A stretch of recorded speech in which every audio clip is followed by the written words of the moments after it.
আজরাইল আলাইহিস সালামের মৃত্যুর কাহিনী। সূর্য যেদিন পশ্চিম দিক থেকে উদয় হবে এবং কিয়ামতের বড় বড় আলামতসমূহ প্রকাশ পাবে, দুনিয়ার সমস্ত মানুষ, জিন, প্রাণী, এমনকি ফেরেশতারাও ভীত হয়। ইসরাফিল আলাইহিস সালাম যেদিন সিংহায় প্রথমবার ফু দেবেন, পাহাড় ভেঙে পড়ে যাবে, সমুদ্র আগুনে পরিণত হবে এবং সব জীবিত প্রাণী মারা যাবেন। এই পর্যায়ে শুধু বড় ফেরেশতারা বেঁচে থাকবেন।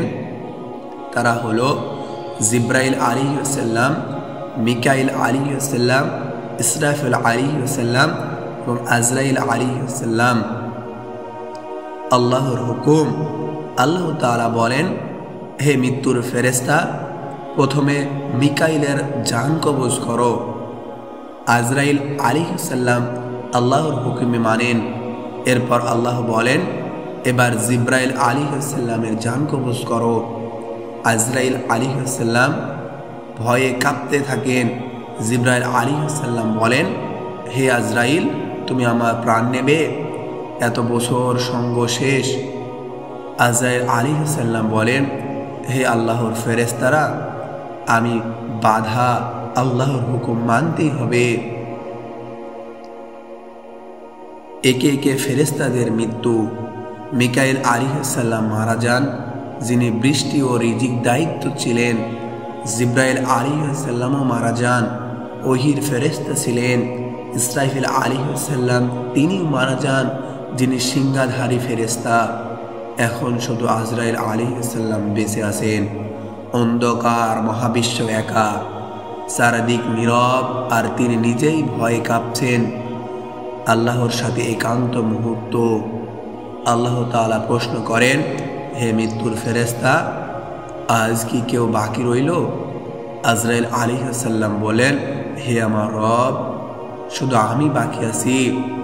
আল্লাহ তাআলা বলেন, তাহলে তুমি নিজের প্রাণও কবজ করো। আজরাইল আলাইহিস সালাম কান্না করে বললেন, হে আল্লাহ, এতদূর মানুষের জান আমি নিজের হাতে কবজ করেছি, এখন আমি একা। তিনি আত্মা বের করতে শুরু করলেন। মনে হয় আকাশ ভেঙে পড়ছে, পাহাড় শূন্য বিচূর্ণ হয়ে যাচ্ছে। আজরাইল আলাইহিস সালামের আত্মা পা থেকে শুরু করে ধীরে ধীরে ওপরে উঠে যাচ্ছে। মৃত্যুর সেই ভয়াবহ দৃশ্য হাদিসে বর্ণনা আছে। কাফেরের আত্মা বের হওয়ার কষ্ট যেমন, আজরাইল আলাইহিস সালামের জন্য তার চেয়েও কষ্টকর হবে। তিনি চিৎকার করেন, হে আল্লাহ, মৃত্যুর কষ্ট কতই না ভয়ঙ্কর।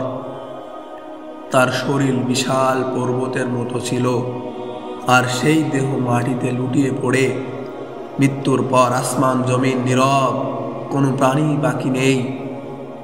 সম্পূর্ণ নীরবতায় আল্লাহ তাআলা বলেন, আজ রাজত্ব কার? চারিদিক নীরব, কেউ উত্তর দিতে পারে না। আল্লাহ নিজেই বলেন, আজ রাজত্ব একমাত্র আল্লাহর। এক ও অদ্বিতীয়। দীর্ঘ নীরবতা এবং পরবর্তী ধাপে হবে পুনরুস্থাপন। মৃত্যু থেকে কেউ রক্ষা পাবে না, এমনকি ফেরেশতারাও নয়। আল্লাহর শক্তি ও ক্ষমতার সামনে সবাই অসহায়। আমাদের প্রস্তাব থাকলে হবে মৃত্যুর জন্য, যেন আমরা মুমিন হিসেবে শান্তির সাথে আত্মা সমর্পণ করতে পারি। হে আমার প্রাণপ্রিয় ভাইরা, আমরা সময় থাকতে রবের দিকে ফিরে আসি, যিনি আমাদের রিজিক দেন, যিনি আমাদের সকল কিছুর দায়িত্ব নিয়েছেন। সুন্দর পৃথিবীতে সুন্দর দৃষ্টি দিয়ে সমস্ত কিছু দেখার সুযোগ করে দিয়েছেন। ওই মহান রব্বুল আলামিনের ইবাদতের দিকে ধাবিত হই। আমাদের সকলকে মৃত্যুবরণ করতে হবে, আমাদের ওই পরকালের হিসাব দিতে হবে।